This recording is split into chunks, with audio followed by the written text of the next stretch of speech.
Hey guys, my name is Julian and welcome to my channel. Today I'm going to be talking on my first gig with the Tone King Royalist.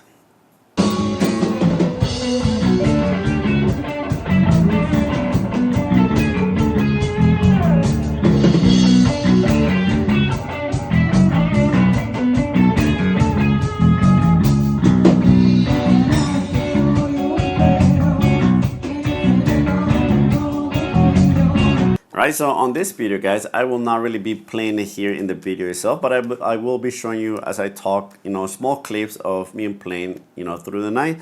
I had a gig last Saturday night and this is the board that I took.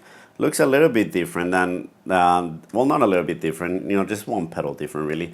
But I decided that, this pedal doesn't need for me and a compressor. I think it actually sounds really well balanced. So I decided to, change that for a noise gate, which I, find out, I thought about it at home and I'm like, once I put this really loud, that hum is gonna get pretty loud because a lot of times I'll stack like channel 2 with the max gain and I want a little bit more, so I'll use one of the drives and that creates a lot of hum. So I actually did that change and it was actually very good. It helped me out a lot through the night. Right now, I'll talk everything out, how I connected the amp, what the connection was, how did it feel to play at a loud volume, right? How did it react with my other amp, because on the past videos I used my TH30, but when I gig, especially this type of gigs, which I'll tell you about in a second too, is that I'll take like, my Rocker 15 or my Fender Pro Junior or maybe my Marshall, right? But since I'm trying this one out of all of those, I felt that my Rocker 15 is the one that has kind of like the best FX loop, and it's also very reliable. For example, my Marshall is kind of not working right, and at the moment I need to switch tubes on my Fender because I did this wrong connection a while ago and I turned around for a long time, so now I gotta change the tubes, and that's the bad thing about tubes amps. All right, but they sound glorious, so there's a little bit of a trade-off. All right, so I took my orange Rocker 15. As you can see it on the video, it's gonna be there pretty much the whole time.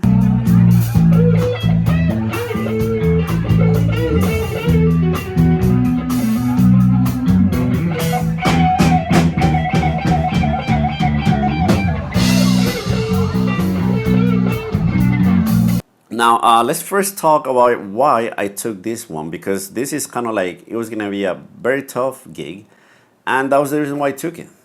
Because I kind of figured out that when you take gear to a tough gig and it passes, then you can rely on it, and you know that in other gigs it'll work well. So this gig, guys, it was a bar. It has the most horrendous acoustic, ever, guys. I mean, yeah, that place is like, sorry guys, I mean, like we work for them a bit here and there, but just like zero thought about, let's make this kind of like music bar friendly. And it is a bar where, it has bands pretty much every weekend. So it's kind of funny, but that's how it is, guys. If you're a musician that is gigging in town, which I think most of the people are, you're going to get, the crappy gigs. You're going to get like the little, bar gigs. You're gonna get festivals. You're gonna get the big gigs, guys. We do a little bit of everything, guys. So on this gig, which again I've been to before, bad sound system, so we don't really connect through the PA. The only one that's going through the PA is the singer and of course the kick for the drum, right? Because they're like obsessed, for them that is all over the kick, right? So those are the only things going through the system. The bass player had his bass amp and I had my orange Rocker 15. Now again, even though I have my orange Rocker 15, this is the connection for that, guys. So the roll is going over here on the back, and maybe I'll show you like a close shot, or you could just go online and see any website where they sell it. You'll see like a very well professional photo of the back of the rollies, but they put everything really well labeled. So I took that, I plugged everything, so pretty much using the FX loop of the amp. And then what happened is that now I have like 4 channels, right? Now on the Rocker 15, I will only usually use the clean channel, actually the dirty channel as a clean channel, because the clean channel has absolutely no highs. It just gets muffled up. All right, so what I did is that I'm pretty much use this, the rollies as my amp the whole night. I did for one song, decided to turn it off to see how it like sounded next to like, only the Rocker 15. And I actually like the rollies a lot more. Okay, so that's already a good thing. But that is the connection, guys. Again, no mic. I did take my attenuator, which, by the way, I forgot to say in my other videos or any video, I always record with an attenuator on my TH30 because I find out that if you don't crank up those power sections, it just doesn't sound the same. That's kind of what gives it like that little magic, that tube magic. Right, so that was the setup, guys. And then this board, and then my guitar was an PRS Pulse guitar with like modified pickups, right, which is a guitar that I love. All right, so I took an attenuator, and then when we were doing sound check, I disconnected it as soon as I could, because here goes the first thing, guys, that I noticed, and I hope it helps you out in case you're planning to do this. By the end of the gig, I was kind of running out of volume with this thing. Now, it's not the fault of the Royalist, it's actually the fault of the amp. So here's the thing, guys. The amp being 15 watts, which is very loud. If you're in a room with 15 watts, that's crazy loud. But guys, if you're playing on a stage with a very loud drummer, and this time we were playing with a very, very loud drummer, and then everybody starts, we all start like, in the beginning we'll say, okay, everybody, let's just try to keep our match volumes, let's try to keep it, balanced. And then, by the end of the gig, the drummer was hitting as hard as he could, then the bass player raised it up, then I also feel that I had to raise it up too. And then, it just turns into this super loud volume thing, right? Which shouldn't be, but tends to happen most of the time in those type of gigs, right? So by the end of the gig, guys, I was running out of volume pretty much. I mean, I could be heard, but I had my volume at max the whole time. And over here, and this is the one thing, again, that I think is very important, especially for the clean channel, right? Because we play kind of like songs that have a lot of cleans and, a lot of overdrive. For the lead lines, I mainly use channel 2 because I like, a distorted lead most of the time.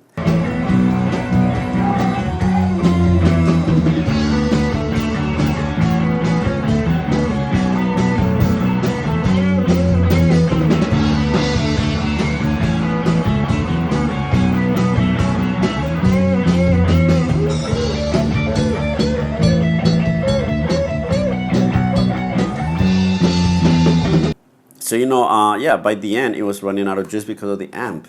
So, and that's because, the Rocker 15 being 15 watts, and this is the kind of the thing with the cleans, guys. So if you're going to set the Royalist to sound clean, as you saw in my last 2 videos, you're going to have to set the volume like around 8 o'clock, 8 to 9 o'clock. That's somewhere around cleanish area, right? And it's not even like pristine clean.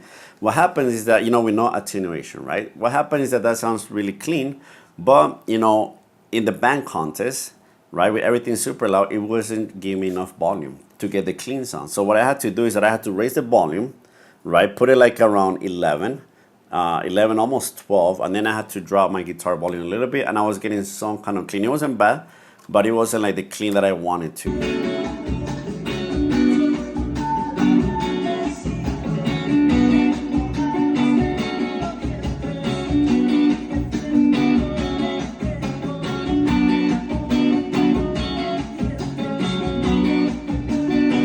Right, so this is pretty much saying that if you're gonna hook this up to your amp, your tube amp, is a different thing if you're going straight.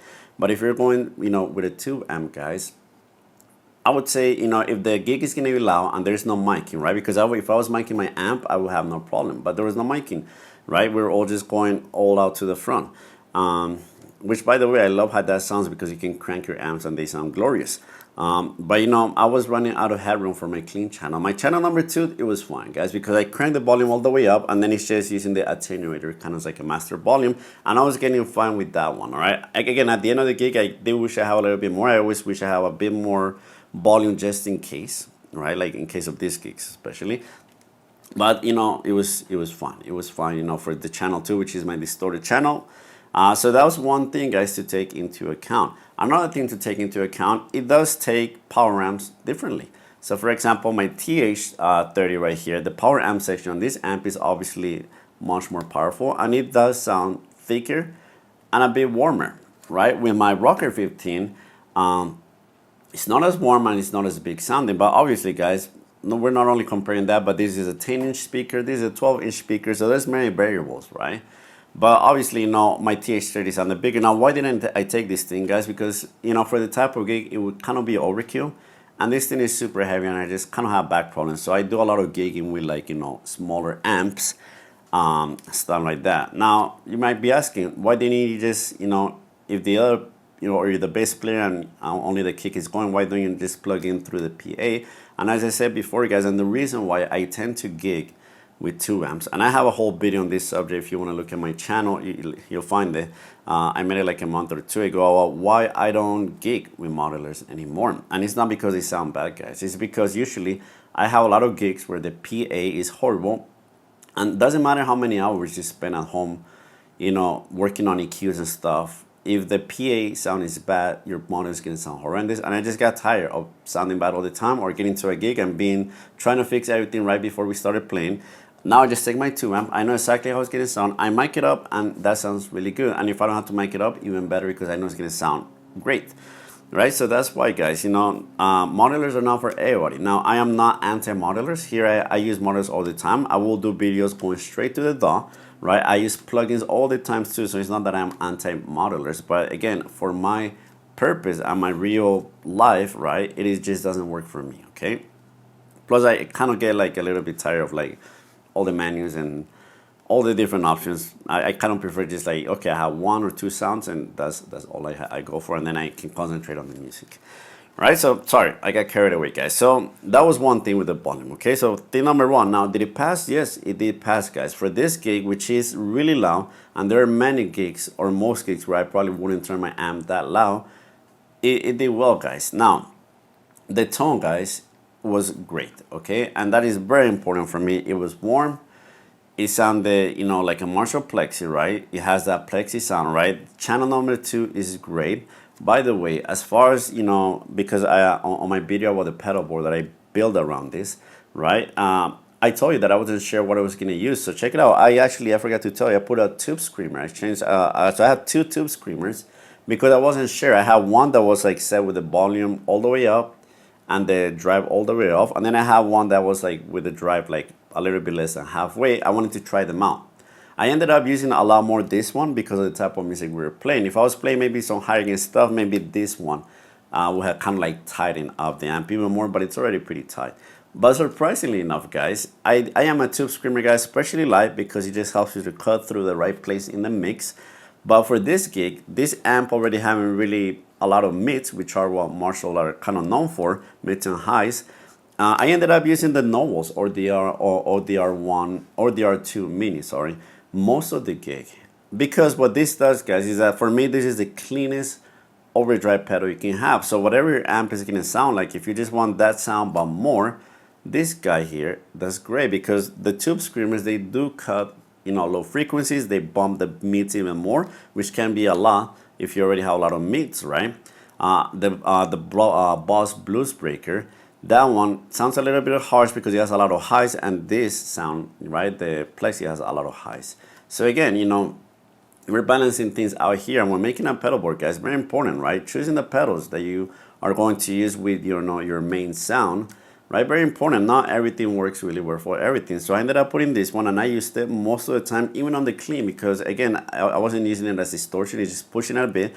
So when I felt that I wanted a bit more of just the great sound that I could get from both channels, I would turn this on and it would just push it a bit, but wouldn't really change any frequency because it just sounds really good.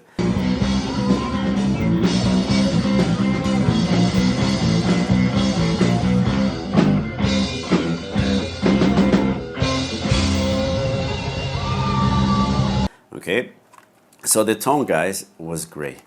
I did have to lower the highs quite a lot on both channels, because obviously, and I think we all know this, as the volume goes higher, there's frequencies that start to stand out more in the mix, right? So here at home, I would put the, kind of like on the clean channel, I would have it kind of like around 11-ish, right? And then on the dirty channel, I had them all the way up. And then when I cranked my amp over there for the gig and we did our sound check, I was like, yeah, those highs are gonna like cut people's head off. I hate those precinct highs a lot too, so I wouldn't feel comfortable playing.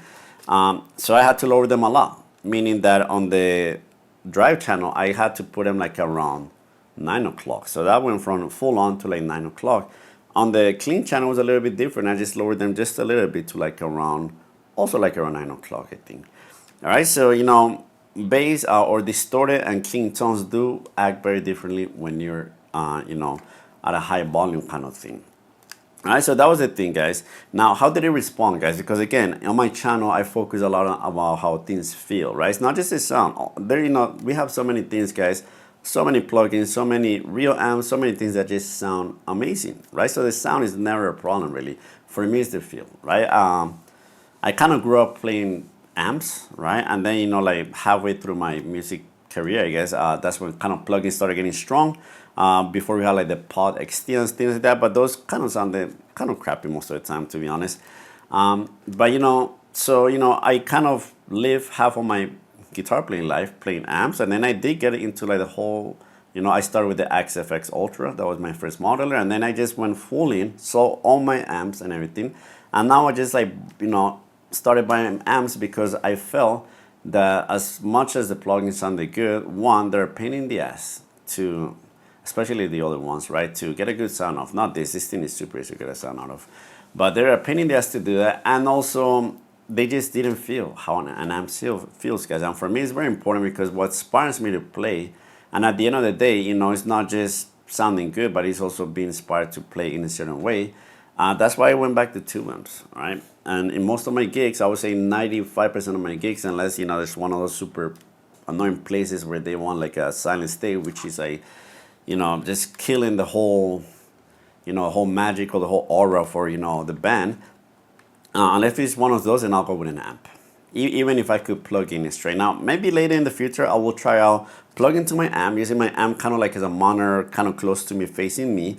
And maybe like, going through the, through the balance outs, right, as an XLR. And then, on the mixer to a place that has good, a good PA system. And that might work because as long as I get the feel of like that 2 amp and the way they take the notes, it might not even be a 2 amp, guys. It might even be just the speaker. I mean, I think it's been super underplayed, right? How important this whole speaker system is. So it's not just like the amp head, like the speaker in the amp or the cab, guys. So huge, not only for the tone, but for the feel. There's like, that air pushing through that sound. There's a very special thing that you don't get when you're playing through studio monitors or headphones, right? So again, I'm getting a little bit carried away. So guys, that gig is tough. And I knew it was gonna be tough, and the Royalist passed great, guys. I got a great tone. On the recordings, by the way, that is a recording being, made through a phone. So it's not gonna be like, a mic or something like that. And you can already hear that it sounds really good, right? Sounds, again, for me, Marshall sounds are great. They just stand in the mix really well in there. So guys, it passed the test wonderfully. All right, so it was easy to set up. One of the things that I love about it, guys, is that just like an amp, you just turn, you have 3 knobs pretty much. That's your tone. You're gonna find your tone with those 3 knobs, and that's it. And it was very easy because again, I got to a gig and I just had to, okay, too much highs, then lower that, perfect. No, I didn't change anything else on it because it sounded good. Now, at high volumes, how does it feel? And I am very happy to report, because this is the first time we're modeling, because I have tried other modelers through an amp, especially the UA stuff, which is good. It's not that it's bad, it's good, but it never sounded fully amped. There was always like a digitaleness somewhere in there, and I could hear, and I'm kind of annoyed with that. I'm kind of a snob with that kind of sound, that I wanted to sound a certain way and feel a certain way. And I am very happy to report that for the first time, I used something with my amp, which is this, which we can say is an amp, but to me it's still a kind of like hybrid amp, right? Guys, it sounded as good as the as the actual sound of the Rocker 15, like and I'm talking about not like did it sound good or bad. I'm talking about it felt and it responded, and it had the whole tubey, crank tubey feel in the sound. So I had a really good night, guys. Actually, even thought the place is kind of crappy with the sound. It was a great gig. People are always super happy in this place. By the end, people were like jumping, running around. You have your drunk guys just kind of like, doing backflips and stuff. Again, there was this guy that started rolling everybody up. By the end, everybody was super happy. People were dancing, singing at the top of their lungs.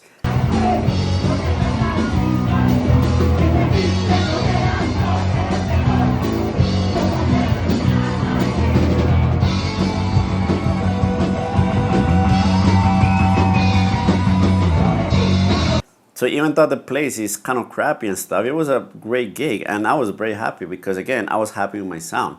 And if I'm happy with my sound, if I'm happy with the way that it feels, then for me that's a good gig, because I know I'm gonna be inspired to play well, right? It just makes me play things in a certain way that maybe when I'm not inspired, I don't know if it has happened to you, but when you know, again with modelos, it happened a lot, right? I would like, spend the whole week fixing my sound, making sure I got like all my frequency curves and everything really good to make it sound kind of like, as real as it can.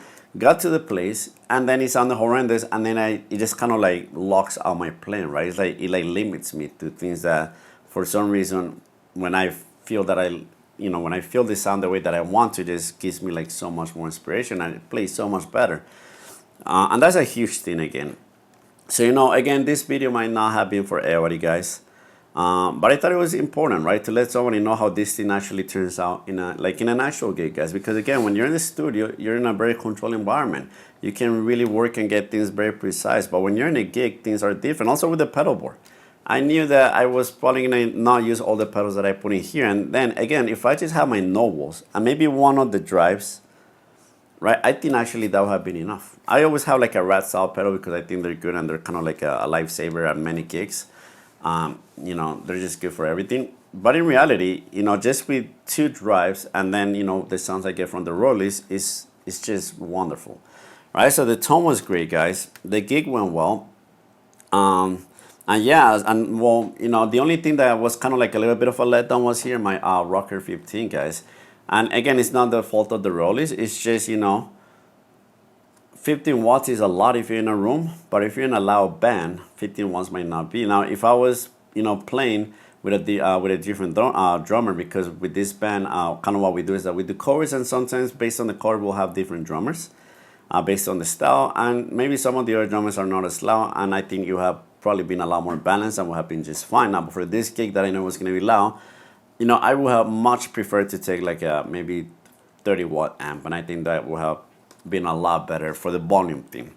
But that was kind of the only downside, guys. So, hopefully this video helps, guys. Again, if you have any questions, let me know. But, in the studio, the Royalist has been great. I mean, I am loving it so much. Also, I have the Imperial, by the way, and I will do videos on the Imperial just the same as I did with this one, because I think they're great pieces of gear, especially if you like your 2 amps and just want to get different things out of them. By the way, TH30, clean channel, just as good as this on the Imperialist. I mean, I know oranges are not known for their clean, but the clean on this thing is just freaking really, really good. Sounds very like boxish, like like a box AC30 kind of ish.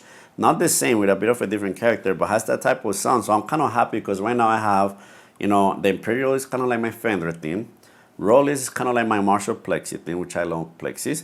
And then the orange is kind of like my boxy kind of sound, and they all sound amazing. I could not pick one or the other, by the way. They're all that good. It just kind of depends what I want to play that day. And obviously knowing, this channel, which I do pedals and stuff like that, I think it's great to have the different combinations because, they sound different. Maybe I'll do like a tube screamer. How does a tube screamer react with like a boxish or orange clean versus like a Fender is kind of clean, right? And they do make a difference. But that was kind of it, guys. So, I am happy to report that it was a great gig. All right. That I had no main problems. The connections were easy. Thank you, Tone King Royalist, for making it super easy to label everything on the back. I mean, I don't know why a lot of times they make it super complex. Over here, they just tell you exactly where to plug into. I love that. And I love the tone on this thing. So I'm a big fan. You guys are going to be seeing a lot of the Royalist, Imperial, and obviously, still my main amps in my channel. So kind of like keep that up. Well, I'll keep that up. And that's kind of it for today, guys. All right. So, it was great. It was great. And hopefully it helps. Again, if you have a question, let me know. But pretty happy with it.